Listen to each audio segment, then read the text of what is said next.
கர்த்தருடைய பரிசுத்த நாமத்திற்கு ஸ்தோத்திரம் உண்டாவதாக. கர்த்தராகிய இயேசு கிறிஸ்துவின் நாமத்தில் உங்களுக்கு கிருபையும் சமாதானமும் உண்டாவதாக. இந்த நாளுக்குரிய தியானத்திற்கான தேவ வார்த்தை எரேமியா அதிகாரம் 31 வசனம் 13. அப்பொழுது கன்னிகைகளும் வாலிபரும் முதியோரும் கூட ஆனந்த களிப்பாய் மகிழுவார்கள். நான் அவர்கள் துக்கத்தை சந்தோஷமாக மாற்றி அவர்களை தேற்றி அவர்கள் சஞ்சலம் நீங்க அவர்களை சந்தோஷப்படுத்துவேன். பிரியமானவர்களே, கர்த்தர் நம்முடைய வாழ்க்கையில் வருவாரானால் நம்முடைய வாழ்க்கை சந்தோஷமுள்ளதாய் களிப்பாய் சமாதானத்தோடு காணப்படும். கர்த்தரை தெய்வமாக கொண்ட ஜனம் பாக்கியமுள்ளதென்று வேத வார்த்தை சொல்லுகிறது. நமக்காக இரத்தம் சிந்தின அவரை விசுவாசித்து அவரை ஏற்றுக்கொண்டு அவருக்கு நமது இருதயத்திலே இடம் கொடுத்து அவரை விசுவாசித்து அவர் ஆலோசனையின்படி நாம் ஒவ்வொரு நாளும் வாழ்கின்றோமா என்பதை சிந்தித்து பார்க்க வேண்டும். ஒருவேளை கர்த்தரை விசுவாசியாமல் நாம் வாழ்ந்து கொண்டிருப்போமானால் கர்த்தரே தேவன் என்பதை அறிந்து கொள்வோம். அவரை அல்லாமல் பாவ மன்னிப்பு இல்லை. அவரை அல்லாமல் பரலோகத்திற்கு நம்மால் செல்ல முடியாது. அவரே வழியும் சத்தியமும் ஜீவனுமாய் இருக்கிறார்.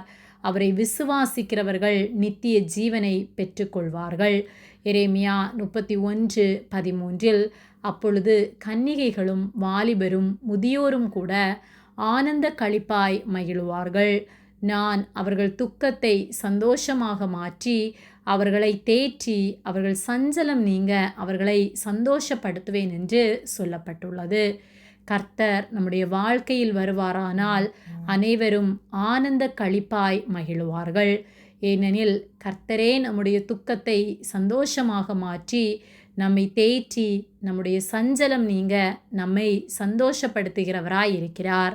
கர்த்தர் நம்மை சந்தோஷப்படுத்துவாரானால் சத்ருவுக்கு நம்முடைய வாழ்வில் இடமில்லை.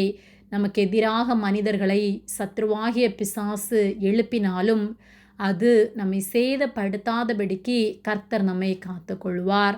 ஆகவே கர்த்தருக்கு உண்மை உள்ளவர்களாய் அவருக்கு பிரியமுள்ளவர்களாய் நாம் வாழ்வோமானால் கர்த்தர் நம்மை தேற்றி நம்மை மகிழ்விப்பார். நம் சஞ்சலத்தை நீக்கி சந்தோஷமாய் மாற்றுவார். உங்கள் துக்கம் சந்தோஷமாய் மாறும் என்று வேத வார்த்தை சொல்லுகிறது. நம்முடைய துக்கம் நிறைந்த வாழ்க்கை சந்தோஷமாய் மாற வேண்டுமானால் அவர் நமக்குள் வசிக்க வேண்டும். அவர் வார்த்தைகளுக்கு நாம் கீழ்ப்படிய வேண்டும். அவர் ஆலோசனையின்படி நாம் வாழ வேண்டும். ஆகவே அவரை விசுவாசித்து அவருக்கு இடம் கொடுத்து அவர் பிள்ளைகளாய் வாழ்வோம். கர்த்தர் நம் வாழ்வை சந்தோஷமாய் சமாதானமாய் மாற்றுவார். ஆமேன். ஜெபம்.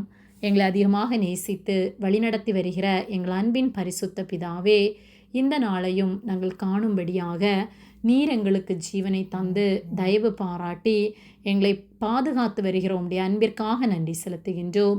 நாங்கள் தியானித்த வார்த்தையின்படியே நாங்கள் உம்மை விசுவாசித்து நீர் எங்களுக்குள் கிரியை செய்ய இடம் கொடுத்து வாழ நீர் எங்கள் துக்கத்தை சந்தோஷமாய் மாற்றுவதற்காக நன்றி செலுத்துகின்றோம்.